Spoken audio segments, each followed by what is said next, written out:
Woo.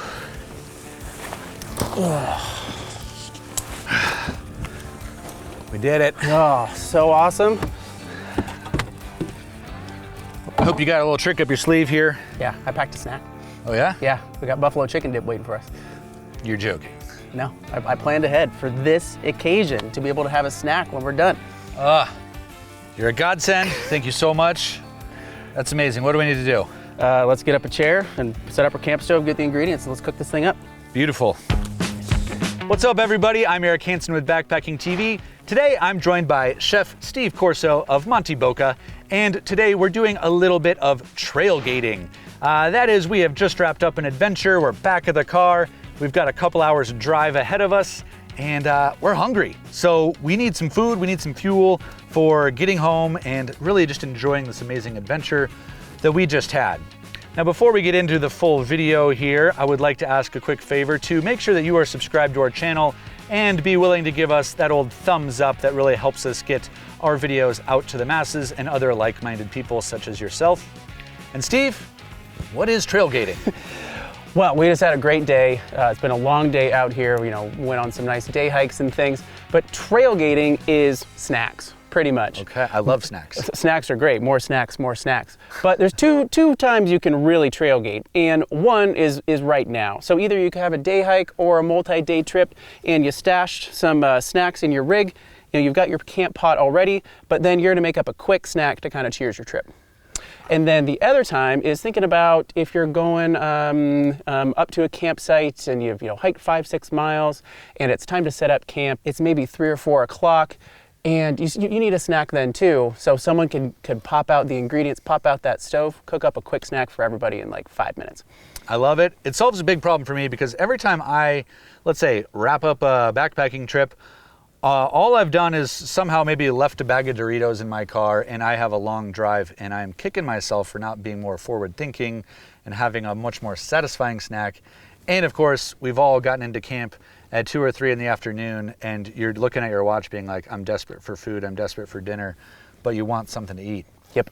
So what are we making today? So we've got 2 options, and just like what you said, is it does take like 1 step of pre-planning. Okay. So so I believe in all of you, you can do it. It's not my strength. But I did pre-plan. So I've got 2 trailgate snacks right in here in this stuff sack. And if you do choose to include some ingredients that are a little bit more perishable, is you could easily throw it in a cooler and it can keep for a couple days. But what we've got is pretty dry. So we're gonna make a buffalo chicken dip. So a couple ingredient callouts for our buffalo dip is we've got buffalo sauce, of course, we've got goat cheese, we've got the classic celery sticks and carrot sticks, we've got some packable chicken. Keep me on my toes. I didn't think that was gonna be on the list. It's in there. And then we've also got some more cheese, so some easy pack and cheddar. Brilliant. And for a little bit of extra pow, we've got a little bit of garlic powder. Nice. So all those fit into our nice stuff sack here. Really easy, really handy. So we're gonna use this big old 2-liter here.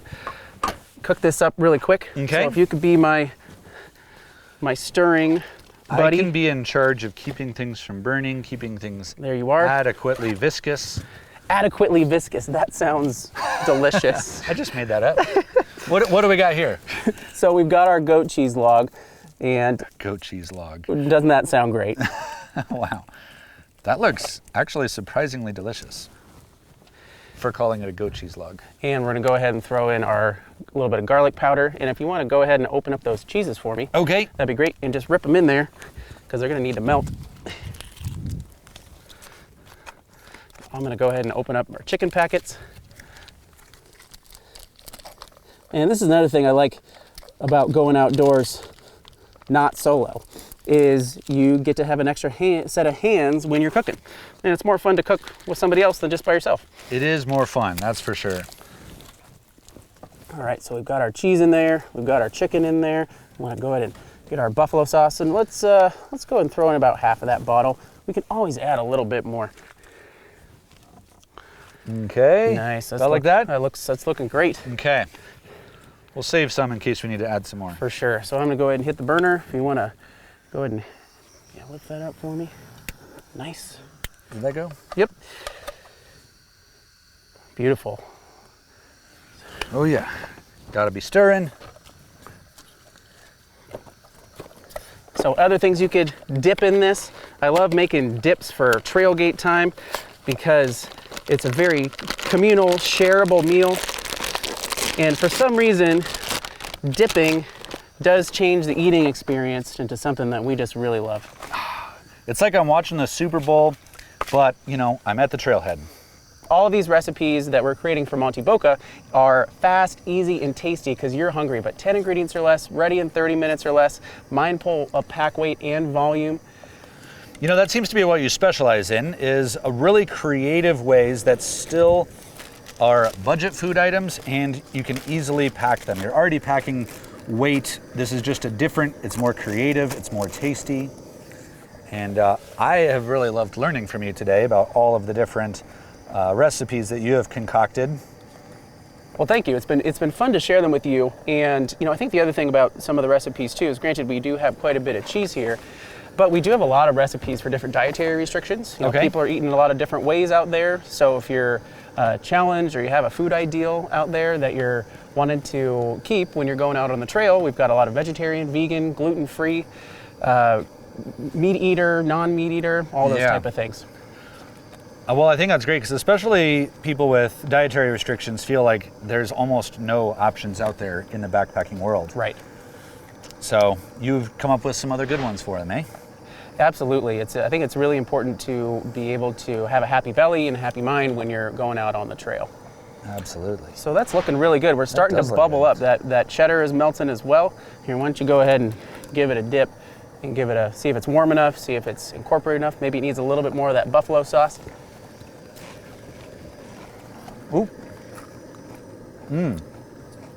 That is delicious. I think it does need some more buffalo. A little more buffalo? Nice. I'm going to go ahead and turn the heat off because we are nice and melted. But you can always add more. Oh, that looks really good. I wish you guys could smell this because the smell coming through with the breeze here is cheesy, it's meaty, it's spicy. Really, really great things going on. This is like a snack I never would have thought of doing.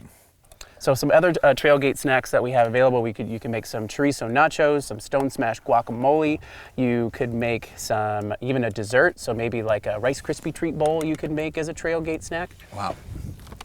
Is it ready? I think so. Time to dunk? I'm doing another test. Okay, another test. Always good to test. I feel like it's very important to keep testing.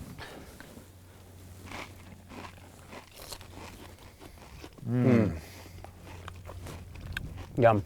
That's super yummy. That is so good. Super, super good.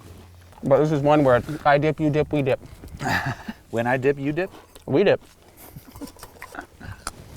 So again, nothing super complicated, but really tasty, really satisfying after a long day hike or a long trek. You can easily pack some Summit beers or Cheers beers or White Claws or even just some soda water or coconut water. Pack those in here too, so you can really hydrate and cheers your trip after you're done. That just hits the spot after a long day in the sun, long bunch of trails. It tastes so good. The company's great. But one question. We have now a pot with some cheese residue in it. Sure do. What do we do? Well, we could just throw it in the bushes. No, don't throw it in the bushes. So we're gonna clean this pot. I'm gonna go ahead and, usually people eat all of the dip, and then it's time to pack up everything and get back to town and get back to civilization. But I'm just gonna portion this dip out of here so we can clean this pot. And when you're cleaning items, it's really important to follow leave no trace, which some of you have heard of and some of you haven't, but it's a really important thing to follow. Absolutely. As far as not contributing more trash or more items to the public lands that we really like, and also packing everything out and taking care of ourselves. I appreciate you bringing that up. It's something I definitely try to instill with our viewers out there. Everybody's very conscious about leave no trace practices. So what do you do now that you still got just a little bit of food there? So while I've been chatting, I've been scraping. So step number one is scrape. So you scrape as much as you possibly can and either eat it. Always an effective tool. Always an effective tool to get rid of the problem, or put it in your pack out bag. But I prefer to eat as much of it as possible. And it looks a lot like this. So there's still some residue, And this is cheesy, you know, so there's some recipes that maybe there's some sugar, some caramel that's kind of smeared and stuck on there. Yeah. So what I like to do is I like to do a reboil. And what that means, I'm gonna add a little bit more water to this, turn the burner back on for a few seconds, and it should help dissipate some of that schmeariness, that creaminess, and some of those bits on the bottom. Okay. I'll hold that. So we'll throw a little bit more water in here.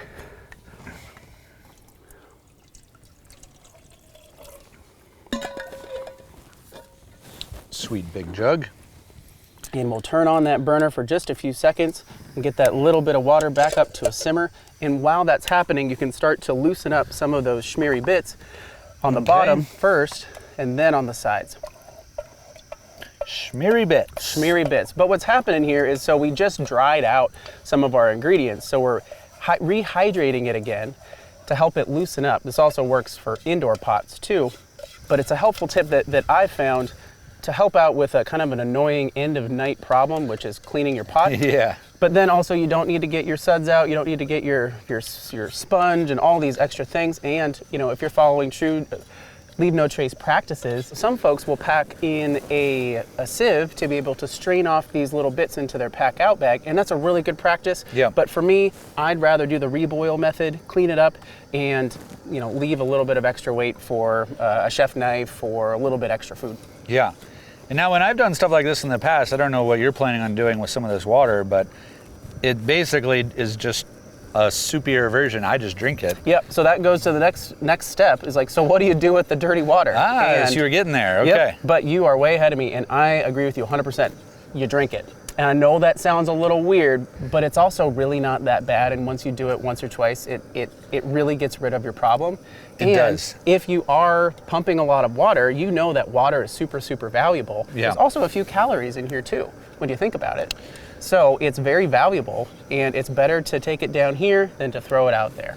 Yeah, and I think, I'm personally a believer that there's this tastes fine, so it's not gross, it's not soapy water. But I also don't like the idea of just dumping water like this out, because it's going to have a lot of the flavor particles, the scent.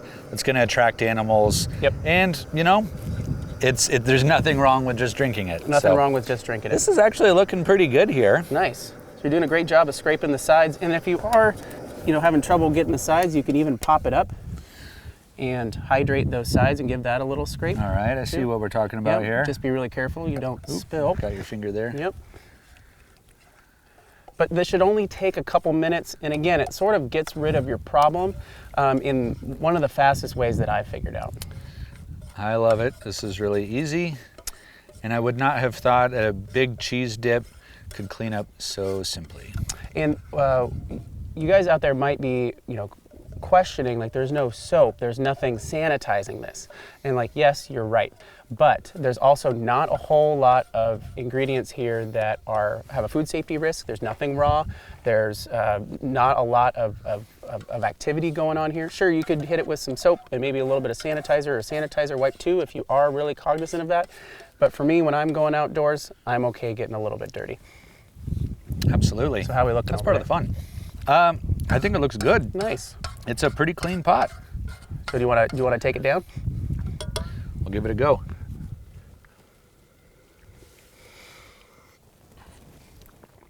It's like goat cheese tea. It's a new thing, savory tea. So I'll take down the last of it here.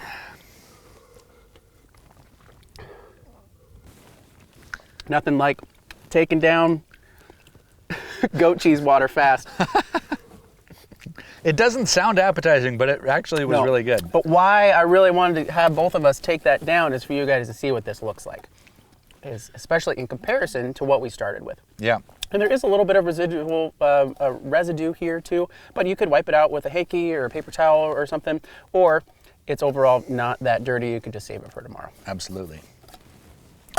Well, that's cool. So that was one snack, but you have a ton more snacks, trail gate snacks, What else might people find on your website or in your recipe books? Yeah, we've got a lot of really great snackable options, from different flavors of kettle corn and popcorn to chorizo nachos, stone smash guacamole, even a German cheesy dip where you can throw some stone ground mustard and some Swiss cheese in there and melt that up and get it all dipping around. But also some sweet options. So you can do a chocolate marshmallow fondue, you could do a caramel apple dip, you could even do a more involved dessert too. A lot of really great snackable options.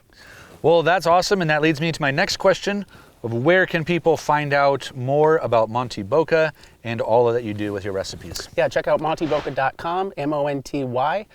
We've got Instagram at Monty Boca, Facebook, Elevate Your Meals, and my own YouTube channel, Chef Corso, where I go out and cook outside and show you how to do it. Well, that's awesome. This was a really enlightening way to really wrap up a wonderful day of adventure out here in the desert. And thank you so much for joining. Thank you. Would you try this? Would you at home be willing to make an amazing goat cheese dip on the trail?